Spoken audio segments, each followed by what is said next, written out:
the Ahly Benghazi team matched up against the City Oilers. This game ended 110-78. So the Ahly Benghazi team, they just had a superior point differential amongst all the other teams, and they finished clinching the number 2 spot and notching their spot in the playoffs. And even after the last game, which we're going to cover in the next video, we will see the Cape Town Tigers slid through and they're going to make the playoffs. And I'm going to make a video talking about that. But in this game was intense. It was great. The attendance was 435, and we got to see spectacular performances, and we got to see a record-breaking performance from Lawal Al-Sil as he went ahead, he broke the scoring record for the BAL in a single game with 42 points. This is actually the highest you have seen somebody score in an actual BAL game, and it was awesome.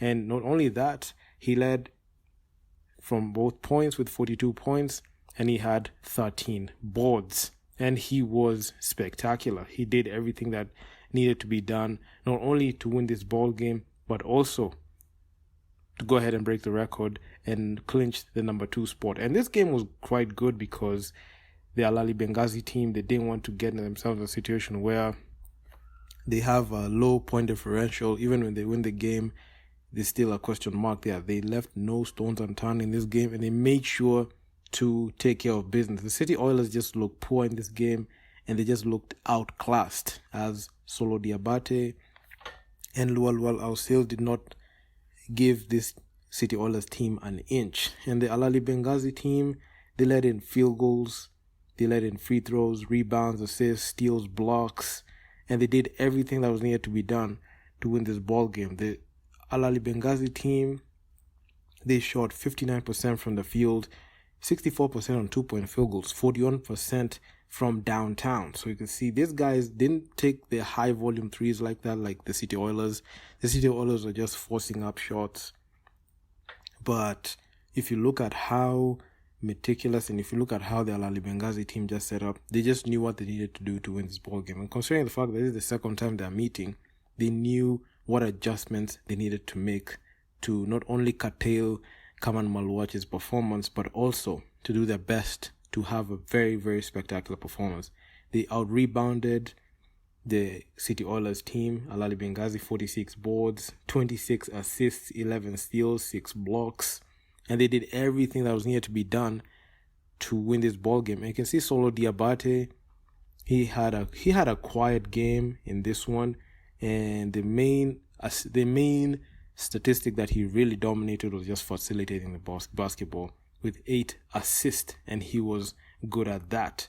And looking at how these teams performed, this Ahly Benghazi team, it just gives you a snapshot of what you're going to expect in the playoffs. As you can see, their journey continues to the Kigali Arena and the BK Arena in Kigali. So in the first place standings, you can see Ahly, they clinched the first spot after beating the Bangui Sporting Club, which we're going to look at the next video. And you can see Ahly Benghazi just followed in with the number 2 spot. And this goes to show you that North African teams dominate African basketball. They are just spectacular, and they know what to do, especially shooting the 3-ball. They just know how to create shots. They have very good shot creation, and they capitalize on wide open shots a lot.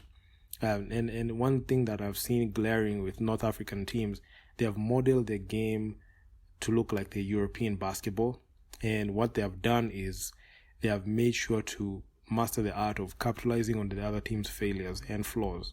As any team that matches up against a North African team, just know that when you're matching up against these teams, you must be very deliberate, and you have to have a plan to be able to go over there and win the ball game. And City Oilers learned that the hard way in this game, even despite Kalman Maluach being there and being that guy that is the face of the City Oilers team at this moment.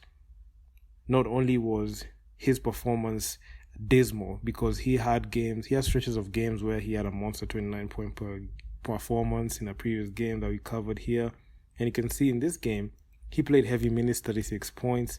He had a double-double, but he was held to only 11 points. So you can see there's some question marks there. I know he's committed to Duke. I know he has been spectacular. I know he was with that AS Donna's team last season, which made the finals. You can see the City Oilers, he has played well, but you can see when it matters in that game that he's supposed to just show up and win, just to finish off well.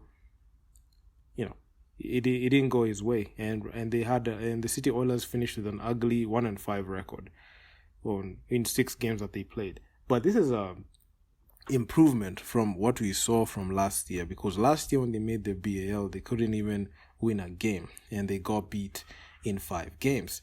And this one, it is a very good performance. A majority of the games that they played were close, and despite the end result, that record-wise, looking at the games that they played, you can say they fought hard and they tried their best. You can see they matched up against the Ahly defending champions. They lost 99-76. When they matched up against Bangui, that's the first game that they got beat by 100 points, 101-88. When they matched up against the Ahly Benghazi team, 79-68. So it's been up and down thing for the City Oilers team.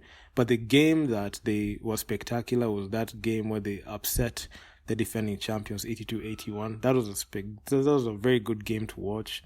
Then they went ahead and lost to the Bangui Sporting Club 91-76, and in this game they lost 110-78, giving up and conceding 110 points. But given like what they have done, I can say the sky's the limit for this Ugandan team. And right now they finished below the group. They finished below in the Nile Conference, and Bangui Sporting Club, they're just fighting for a playoff position given the result of the Sahara Conference. So we are going to wait for the Sahara Conference to determine the Bangui Sporting Club's fate, because for them, I'm going to talk about them in the next video. But long story short, they have a 3-win, 3-loss record. So they're 3-3 out of 6 games played. Very good performance, and they had a tied record with Ahly. But because Ahly had the best point differential, they made sure to make quick work of the City Oilers team and score more than 100 points so that they cannot be knocked out in the points differential. It was this close, that race, and this was the main advantage that Ahly had, despite her finishing with a similar record, Ahly and Bangui. I'm going to talk about Bangui and the Ahly, the defending champions, in the next video. So if you guys like the video, make sure you leave your feedback down in the comments on what you think about this Nile Conference. I feel like this was actually quite competitive. I can't say it was the most competitive conference because we're yet to see the Sahara Conference, which features a couple of teams that we've seen and a couple of newcomers in there. So with that being said, I'm out. Peace.